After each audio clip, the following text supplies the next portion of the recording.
धर्म में राजनीति नहीं होना चाहिए, लेकिन राजनीति में धर्म होना चाहिए, नीति होना चाहिए, मर्यादा होना चाहिए। लेकिन जब राजनीति में प्रतिशोध, घृणा, दुराग्रह, बदले की भावना का जहर घुल जाए तो वहाँ सिर्फ सत्ता का घमंड, बदले की आग और संवेदनहीनता ही बचती है। सत्ता में बैठे लोग जब डर, लालच और अभिमान से प्रेरित होकर काम करें तब वे राजधर्म भूल जाते हैं और सरकारी एजेंसियों का बदला लेने के लिए दुरुपयोग शुरू कर देते हैं।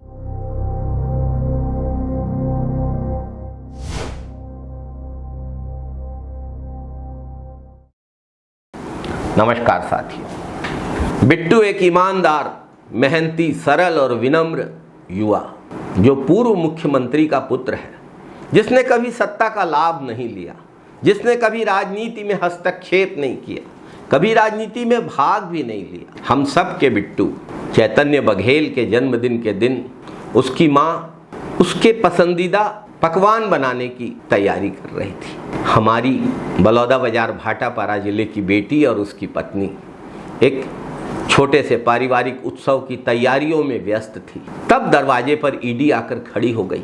क्यों?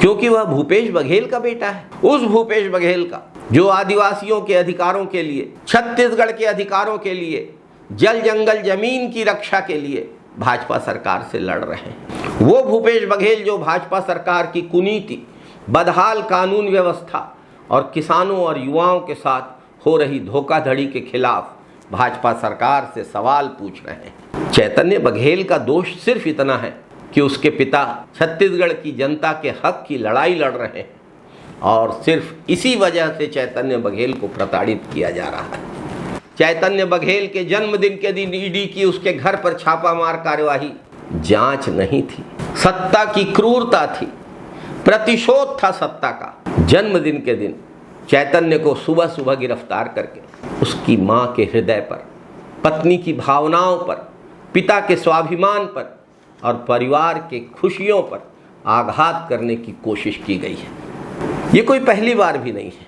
ईडी पहले भी आई है, लेकिन जन्मदिन के दिन इस तरह से की गई कार्यवाही और गिरफ्तारी कायरता है। चैतन्य बघेल पर कभी कोई आपराधिक आरोप नहीं है। चैतन्य बघेल ने कभी कोई राजनीतिक बयानबाजी नहीं की, किसी राजनीतिक साजिश का हिस्सा नहीं रहे। क्यों इनको गिरफ्तार किया गया है? क्योंकि वो भूपेश बघेल के बेटे हैं जो भाजपा के झूठ और अहंकार के विरुद्ध दहाड़ते हैं। जब श्री भूपेश बघेल भाजपा की साजिशों और धमकियों से नहीं डरे तब उनके परिवार को निशाना बनाया जा रहा है। साथियों, ईडी की कार्यवाही एक ऐसे व्यक्ति की गवाही पर की गई कार्यवाही जो स्वयं सशर्त जमानत पर बाहर है और जो कानून की निगाहों में अभी तक दोषी है। क्या ये कानूनी रूप से सही है? छत्तीसगढ़ सब देख रहा है, छत्तीसगढ़ सब समझ भी रहा है। हम छत्तीसगढ़ के लोग भावुक हैं, सरल हैं, सीधे हैं, लेकिन कमजोर नहीं।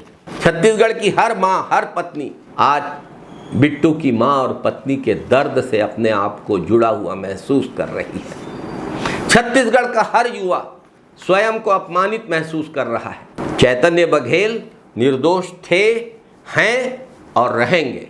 कोई दाग नहीं है उन पर। जो लोग दाग लगा रहे हैं उनके मुखौटे उतर चुके हैं। सोने को तो जितना तपाओगे वो उतना निखरेगा और सोने जैसा हमारा बिट्टू, हमारा चैतन्य इस तपन से और तेजस्वी होकर लौटेगा। हम सब बिट्टू के साथ हैं। बिट्टू की माँ की पीड़ा हर छत्तीसगढ़िया माँ की पीड़ा है। बिट्टू की पत्नी की नम आंखें अब हर छत्तीसगढ़ की बेटी का आक्रोश है। हम भगवान से प्रार्थना करते हैं कि बिट्टू दीर्घायु हो, स्वस्थ रहे और इस अन्याय के विरुद्ध एक नई लड़ाई का प्रतीक बनकर उभरे। साथियों, भाजपा सरकार जितना संसाधन, जितनी मेहनत राजनैतिक दुर्भावना से कांग्रेस नेताओं के खिलाफ लगा रही है, इतनी मेहनत तो उनको छत्तीसगढ़ की जनता की सेवा में लगानी चाहिए। लेकिन भाजपा की सत्ता लोलुपता, भाजपा का घमंड और संघ से मिली शिक्षा यही सिखाती है इनको।